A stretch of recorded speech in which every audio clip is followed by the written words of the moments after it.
Well, it's good to be with the Seattle Study Club. What an astounding and phenomenal meeting you've had so far. Have you enjoyed the meeting? I got in late Monday. I was speaking in Charleston last weekend, and then got in and kind of chilled out that first Monday. In fact, very much chilled out. I noticed that thing on the beach there was a little cold. Did you feel that way too? I love that introduction. You read it, Angela, just the way I wrote it, because Angela and I had just now met. And I was introduced in Charleston by a fellow who didn't read my introduction. He knew me better. And he went on and on and on and on about that last part, about how wonderful I am. And I reminded of that great story about Harry Truman, who was in a funeral of one of the town elders back in Missouri before he was president. And this widow and the son were sitting in the front row of the church. And they were eulogizing this fellow. They went on and on about how wonderful he was and how much he's done, et cetera, and it just kept going and going. And pretty soon the widow nudges the son and says, "Go up and look in the coffin. I think we're in the wrong funeral." Yeah. Did you? So I feel that way. There's Kaylee Pearl Fraser. That's my first granddaughter, my first grandchild, period. How many of you have grandchildren? When you see a picture of a grandchild, or whether you're with your grandchild, what are the feelings that you have? Well, we're going to talk about feelings. This is about emotions. I'm thrilled that there's so many women here, because women are raised emotionally intelligent to some degree.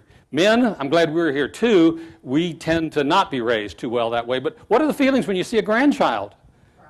Pride, joy, love, wonder. Isn't that unbelievable? And then as you watch them, and you watch them grow, and you see them begin to ask granddaddy questions, and then when she comes home from church and looks like that, and her mother didn't curl her hair, it's naturally curly, Kaylee Pearl Fraser. Now, what does the word Kaylee come from? Does anybody know? I've spoken in Ireland 3 times, England about 10 times. I love going to Ireland. My grandfather came from County Cork.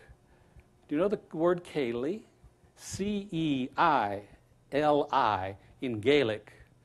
That's a dance that every little town in Ireland, if you go to that little town in Ireland on a Saturday night, they'll be dancing the Ceili. And the Ceili is like our square dance, except it's the Irish dance of life. And what's so amazing about it, nobody's seen a Ceili. They don't, oh, you've seen one. They don't have a collar, and yet they change steps. You must have some Irish in you, lass. Your great-grandfather. I love Ireland. They make so much fun of you. I was supposed to speak in Dublin, not in Dublin, but outside of Dublin, and I got delayed in England and finally got there at midnight. Had all these women, team members and dentists who they don't normally bring their staff. There were over 100 of them, and they were waiting for me to talk. I was supposed to start talking at 7 in the evening and do a kind of a primer, and the next day I'm going to speak all day. So I get in at midnight, and obviously I missed my 7 p.m. start, and I'm checking with the clerk at the lodge we're staying, and I said, "Do you have a bunch of dentists in here?" And they said, "Oh, yeah." And their team, "Oh, yeah." "Where are they?" "Well," he said, "they're all in the pub." I said, "They're in the pub?" He said, "Oh, at midnight?" And I'm talking tomorrow. He said, "Oh, yeah, they're in there." So I walked in. There's my friend who's hosting me, Aidan O'Reilly. And I walk in, and Aidan says, "Oh, Bob, it's so good to see you. We're glad you made it, my friend." He said, "But you know, this session we've had in the pub is probably a hell of a lot better than the session you were going to give us at 7 o'clock. You know, there was a beer makers convention. I shared this with Bob on the golf course. Beer makers convention, and they had Augie Busch, the third. They had Adolf Coors, the whatever, 5th, 6th. And, of course, Henry Guinness was there.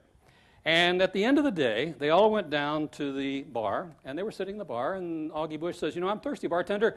Give me a beer." And he said, "What do you have, Mr. Busch?" He said, "Well, of course, a Budweiser." "Ah, yeah," pours it up. And then he said, "You know," Adolf Coors says, "I'm thirsty too, bartender." He said, "What do you have?" He said, "Well, I'll have a Coors, of course." He said, "Well, fine," pours it up.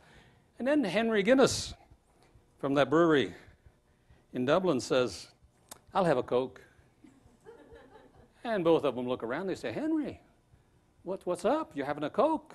He said, "Yeah, if you boys aren't drinking beer, I'm not either." I got blessed doubly. This is Zoel. The big sister, Kaylee, at age 3 roughly, and Zoel at about 1 year of age. So those are my granddaughters. I had to show them to you because that's what emotions are about. This is a 3-day course in Austin where you're submerged in what's called recursive learning. Does anybody know what recursive learning is? Recursive learning means that in order to learn, you must practice the behavior. But what I want to do is, in these 3 days, we give you everything we can give you. I'm going to do my best in the 2.5 hours we have to, as my basketball players, I like to coach basketball, and I've coached for a bunch of years. The kids that I most enjoy are the ones that leave it all on the floor. Does anybody know what I mean by that? They go out and they play like there is no tomorrow. I promise you that I'm going to do that to the extent I can possibly do it. I'm going to leave it all on the floor. I want to make today much more than memorable. I want to make it meaningful in a way that you can take things home with you and then begin to apply them in your own life first, and then in your practice, and then in your study groups, and anywhere else that might be useful for you. So that's what I'm going to do. In Austin, and even on the road, I've done this thing 16 times. We've had 15 standing ovations. I don't think it's because of me. I think it's because the material is so valuable. I hope I'm going to try real hard to earn that from you, but if I don't, that's okay.